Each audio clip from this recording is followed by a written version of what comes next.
He's not just the star of X-Men or Mad Max. Behind the spotlight lies a $10 million empire, a fleet of private Ferraris blazing down racetracks, and a real estate portfolio that even tycoons envy. We know him as a top-tier A-lister, soon to become Lex Luthor, but few realize Nicholas Hoult is a silent financial architect, turning blockbuster paychecks into a life of high-end luxury. Welcome to Life of Luxuro.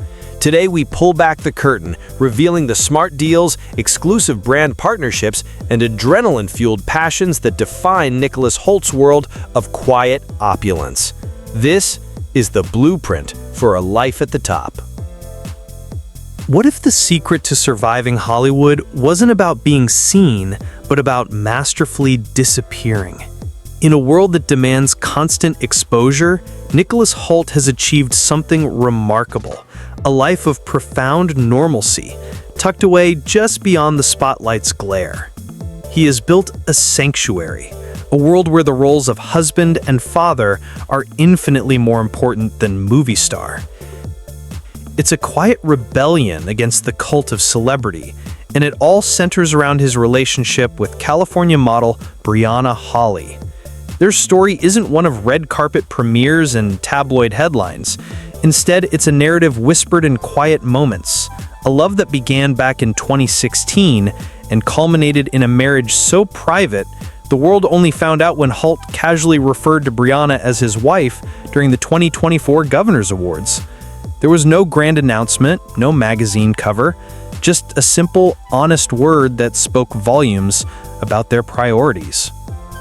This commitment to privacy has become the cornerstone of their family. They welcomed their first son, Joaquin, in April 2018, and a second child followed in October 2022, whose name and gender they've chosen to keep just for themselves. It's a deliberate choice, a protective shield against the invasive nature of fame. Hoult himself has spoken about the profound shift of fatherhood with a raw honesty that resonates with parents everywhere. He admitted, "The levels of tiredness are extreme. No one warns you about it. But the level of love that comes with it outweighs everything. It's phenomenal." You can almost feel the weight of those sleepless nights in the sheer overwhelming joy in his words. This isn't an actor giving a practiced line. It's a father sharing a universal truth. He's dedicated to giving his children a real, normal life as much as possible, a challenge he meets by beautifully blending his two worlds. In a moment that's both heartwarming and funny, he turned the daunting task of shaving his head for his Lex Luthor role into a fun family DIY project, letting his older son help with the clippers. It's in these small, intentional acts that you see the real man, building a life of authentic connection far from the camera's eye. But here's the part they don't always show you. Building this private sanctuary also involves strategic multi-million-dollar decisions, creating a physical fortress of normalcy that is anything but ordinary. His philosophy on life is quite literally built into the architecture he chooses. In 2025, he listed his stunning mid-century modern home in the Hollywood Hills for $2.85 million. The house itself, a circa 1962 gem with a butterfly roof and floor-to-ceiling glass, feels like a metaphor for his life. Open yet secluded, stylish yet unpretentious. It's a space designed for indoor-outdoor living, for family gatherings around the pool, for quiet moments on a private deck. It's a long way from the chaos of a film set. And this wasn't just a lucky find. Reports suggest a strategic expansion of his portfolio with a $4.4 million property in Sherman Oaks, a neighborhood known for offering privacy to the famous. These aren't just houses, they are carefully chosen havens. Even his fashion sense speaks to this controlled duality. As a star in Burberry's Spring-Summer 2025 campaign, he presents an image of understated elegance. Classic suits, timeless trench coats. It's a public-facing uniform that is sophisticated, yet reserved. A stark contrast to the dramatic platinum blonde hair he debuted for the Superman press tour. A bold, temporary transformation that reminds us he is, after all, a master of disguise. he has perfected the art of living on his own terms, carefully curating what he shares with the world. He has crafted the sanctuary for his family, but there's another side to his private life, one fueled by adrenaline and a completely different kind of passion. And what he achieved there is something few actors ever dare to attempt. We know him as an actor who transforms on screen, from a lovelorn zombie to a fanatical war boy to a Russian emperor. But what about a transformation that happens at nearly 200 miles per hour, where there are no second takes? Beyond the quiet family man is a fierce competitor, a man with a deep, consuming passion for motorsports. This isn't just a casual hobby. It's a pursuit he attacks with the same discipline and methodical preparation he brings to a film role. It's one thing to play a character, to slip into another skin for a film. It's another thing entirely to master a skill so demanding, so dangerous, that it requires every ounce of your focus. Hoult's journey into this world is a testament to his drive. In 2022, he graduated from Ferrari's prestigious and incredibly demanding Corso Pilota driving school, an institution that forges enthusiasts into racers. Since then, he has become a regular in the Ferrari Challenge Series, competing on legendary tracks against other dedicated drivers. And this is where his talent truly shines. In 2024, at the iconic Watkins Glen circuit, he did something extraordinary. He won the timed lap segment of the Ferrari Club Challenge, piloting a track-only Ferrari 296 Challenge car, a machine producing nearly 700 horsepower to a blistering 1 minute 49.2 second lap time. This isn't a celebrity joyride, this is a legitimate, impressive racing achievement that commands respect in the motorsports community. His approach mirrors his acting methodology: continuous learning, deep respect for the craft, and an unwavering commitment to excellence. He trains with professional instructors, progressing from powerful road cars to purebred racing vehicles, proving that his passion is matched only by his skill. It's a side of him that recontextualizes his on-screen intensity.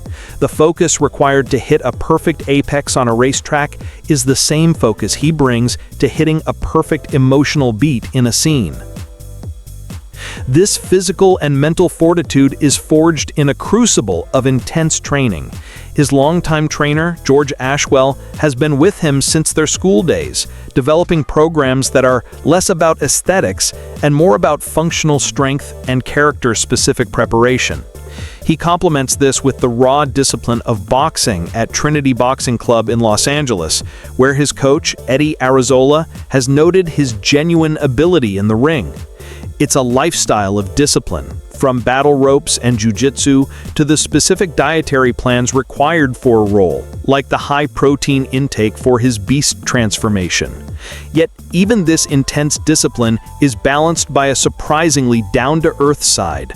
He's an accomplished home cook, finding passion in the kitchen during breaks from filming.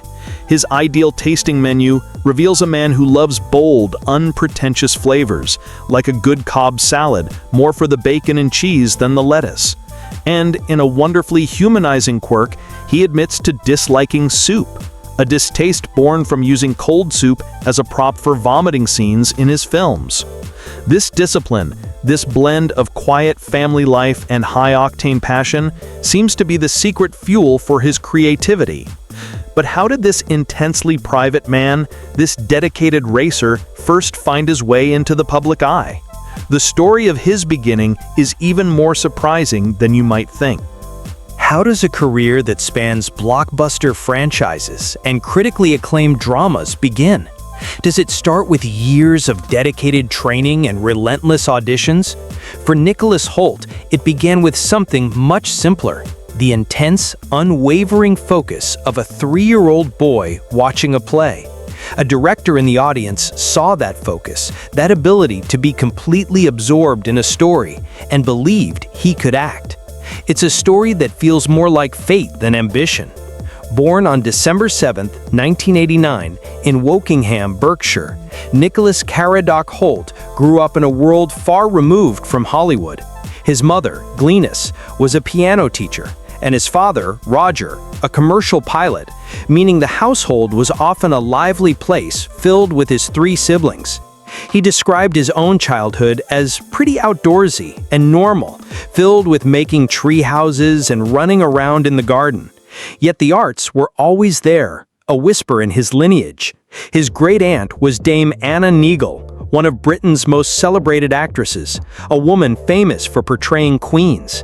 This hint of theatrical royalty might have been a sign, but young Nicholas didn't see it that way.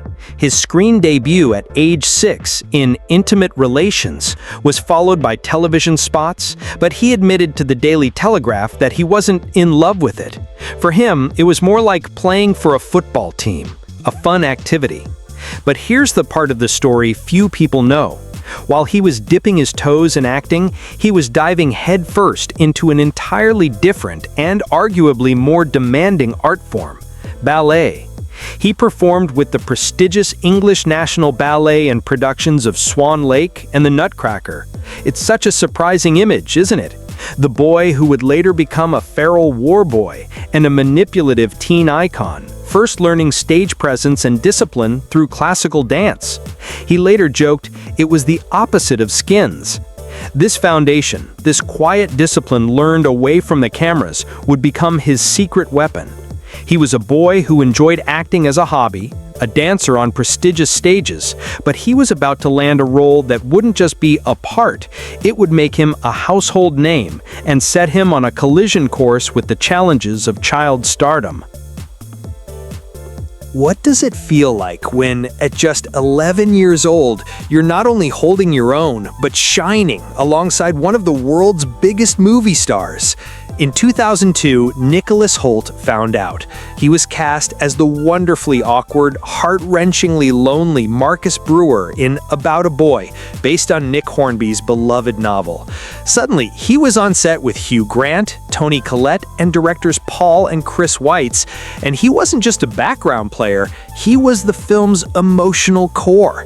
His portrayal of Marcus was a masterclass in child acting, precisely because it didn't feel like acting at all. It was authentic, vulnerable, and intelligent. Critics praised his performance for its remarkable maturity and its non-cutesy approach, a trap that so many young actors fall into. The film was a massive critical and commercial success, earning over $130 million worldwide and an Academy Award nomination. It's one thing to read those numbers, but it's another to remember the feeling of watching that film. Think of the iconic scene where Marcus and Will perform Killing Me Softly at the school talent show. It's a moment of pure, unadulterated vulnerability, a scene that could have been played for cheap laughs, but instead becomes profoundly moving because of Hoult's emotional honesty. He made you feel every ounce of Marcus's fear and ultimately his bravery. That single performance catapulted him to international fame. It's the kind of breakthrough most actors dream of their entire lives, and it happened to him before he was even a teenager. But this level of success at such a young age is a double-edged sword. The pressure is immense. The world knew him as the Swede awkward boy with the bowl cut. But to avoid becoming a footnote in film history, a fate that befalls so many child stars, he had to make a choice that would shock everyone and redefine his entire image. How do you kill the image of the lovable kid from that Hugh Grant movie? You become Tony Stoneham, the manipulative, egocentric, and magnetic anti-hero at the center of the groundbreaking British series Skins. In 2007, at 17, Hoult took a role that was a complete and total rebellion against his public persona. Skins was revolutionary for its unflinching, honest portrayal of teenage life, tackling everything from mental health and substance abuse to sexuality with a candor that had never been seen on television. And Tony was the ringmaster of this beautiful chaos. It was an incredible risk. He himself admitted he was skeptical, identifying more with the bumbling, loyal sidekick Sid than with the brilliant, cruel character he was tasked with playing. Yet, his performance was a revelation. Critic Elliot David noted that Hoult managed to maintain the inexplicable core of his character throughout, even as Tony went through a dramatic, life-altering storyline. The show became a cultural phenomenon, winning a BAFTA award and earning Hoult a Golden Nymph nomination for Best Actor. But with that fame came a new kind of intense scrutiny. The success was so overwhelming that he later admitted he briefly considered quitting acting altogether.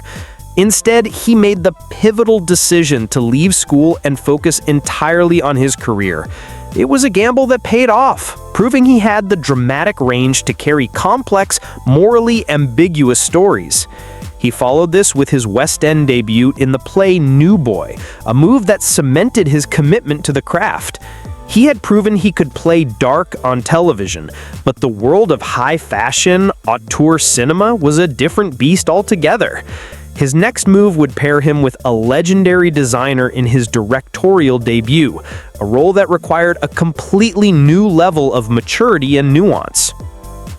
What do the cartoon baby Stewie Griffin and the fussy psychiatrist Niles Crane have to do with becoming a Marvel superhero? For Nicholas Hoult, they were surprisingly the key.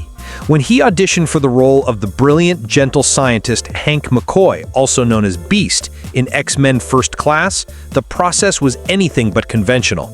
He was famously asked to perform a take as Stewie Griffin, a testament to the filmmakers looking for a unique spark. To capture the character's intellectual charm and eloquence, Hoult himself turned to Frasier, watching the show extensively to model his speech patterns on the sophisticated Niles Crane. It's this thoughtful, slightly quirky approach that defines his work. He didn't just show up, he built the character from these fascinating, disparate parts, studying Kelsey Grammer's original portrayal while making the role entirely his own. The film was a massive success, rebooting the franchise and earning over $350 million worldwide.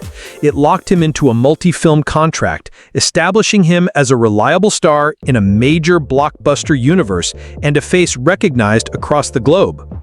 But here's the part that truly showcases his brilliance. He didn't let the franchise define him. While playing Beast, he actively pursued some of the most daring and diverse roles of his generation. He was the soulful zombie R in the rom-com Warm Bodies. He was the unhinged, chrome-obsessed war boy Nux in George Miller's action masterpiece Mad Max Fury Road, a physically transformative and critically adored performance.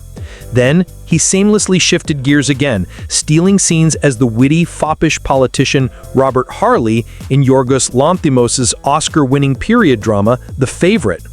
It is incredibly rare for an actor to navigate teen dramas, indie films, period comedies, and blockbuster franchises with such success. This isn't luck, it's a series of smart, brave choices. He had conquered film, but his most hilariously tragic and critically adored performance was yet to come, in a role that would let him rewrite history itself. Can you portray a monstrous, childish, and utterly pathetic emperor and still make an audience fall completely in love with you?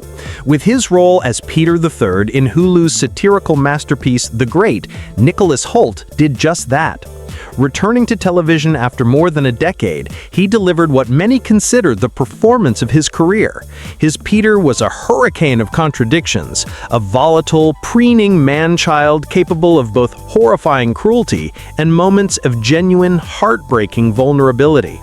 The series, created by The Favourites writer Tony McNamara, was a perfect vehicle for his talents, allowing him to flex his comedic and dramatic muscles in equal measure. The chemistry with his co-star Elle Fanning was electric, forming the chaotic, beating heart of the show. The performance earned him widespread critical acclaim and a cascade of prestigious award nominations, including 2 Golden Globes and a Primetime Emmy. It felt like the culmination of everything he had learned: the comedic timing, the dramatic depth, and the unique ability to make an unlikable character deeply, irresistibly human. This golden era of his career has continued with a string of celebrated films, from the dark culinary satire The Menu to the horror comedy Renfield, where he starred opposite Nicolas Cage. His 2024 slate alone, with Clint Eastwood's Juror 2, Justin Kurzel's The Order, and Robert Eggers' Nosferatu, cements his status as one of the most sought-after and respected actors of his generation. And now he is taking on his biggest challenge yet. He is stepping into the shoes of one of the most iconic villains in all of popular culture, Lex Luthor, the arch-nemesis to Superman in James Gunn's new DC universe. He has described his version of Luthor as obsessive, determined, and relentless, a scientific genius who sees Superman not just as a foe, but as an existential threat. After embodying historical figures, literary giants, and comic book heroes, he is ready to give the world a villain for the ages. But becoming Superman's greatest enemy isn't just about playing evil. It's a complex financial and strategic career move that has been decades in the making. We see the art on screen, the flash of emotion in a close-up, the physical transformation for a role, the line delivered so perfectly it stays with you for days. But behind that art is a sophisticated financial machine, the quiet, strategic business of being a top-tier actor. How does an artist navigate the volatile world of Hollywood to build not just a career, but real, lasting wealth? For Nicholas Hoult, the answer lies in a combination of blockbuster paychecks, savvy career choices, and a steady, disciplined approach to growth. As of 2025, his net worth is estimated at a solid $10 million, a figure that represents a consistent climb from $8 million in 2022. It's a fortune built not on one single lottery ticket roll, but on over 2 decades of smart, hard work. Let's look at the numbers, because they tell a fascinating story. His salary for the critically acclaimed masterpiece Mad Max Fury Road was a reported $4 million, a significant payday that reflected his crucial role in one of the decade's most iconic films. His recent work shows his consistent value as a leading man, earning a reported $1 million for the horror comedy Renfield, $2 million for the gothic horror Nosferatu, and another $1 million to bring the legendary villain Lex Luthor to life in Superman. While these are substantial figures, they are part of a much larger financial picture. His roles in the X-Men franchise, for instance, were part of a cinematic universe that grossed billions. X-Men Days of Future Past alone earned more than $747 million. The total worldwide box office for films he's appeared in has reached an astounding $4.6 billion. It's a powerful reminder that his presence, his talent, contributes to colossal financial success. It's a quiet truth of the industry, isn't it? The real wealth isn't just in the salary, it's in becoming an indispensable part of these massive money-making enterprises. But what's truly brilliant is his strategy. He anchors his finances with these blockbusters while simultaneously pursuing artistically fulfilling, award-generating projects like The Favorite and The Great. These roles might not always have the biggest upfront salary, but they build his prestige, which in turn leads to more lucrative opportunities and powerful brand partnerships. It's the long game, a career built on a foundation of both commercial and artistic integrity. His film salaries tell one part of the story, but the real genius of his financial plan isn't just in what he earns on set, it's in where he puts that money to work, in assets that reflect his personality, from the hills of Hollywood to the racetracks of Italy. So, from a $4.4 million mansion to the victory lane at a Ferrari challenge, Nicholas Hoult proves that the ultimate luxury is a life built on passion. His fortune isn't just earned, it's curated. Which part of his luxury portfolio inspires you the most? Comment below and subscribe to Life of Luxuro for your weekly guide to the world's most aspirational lives.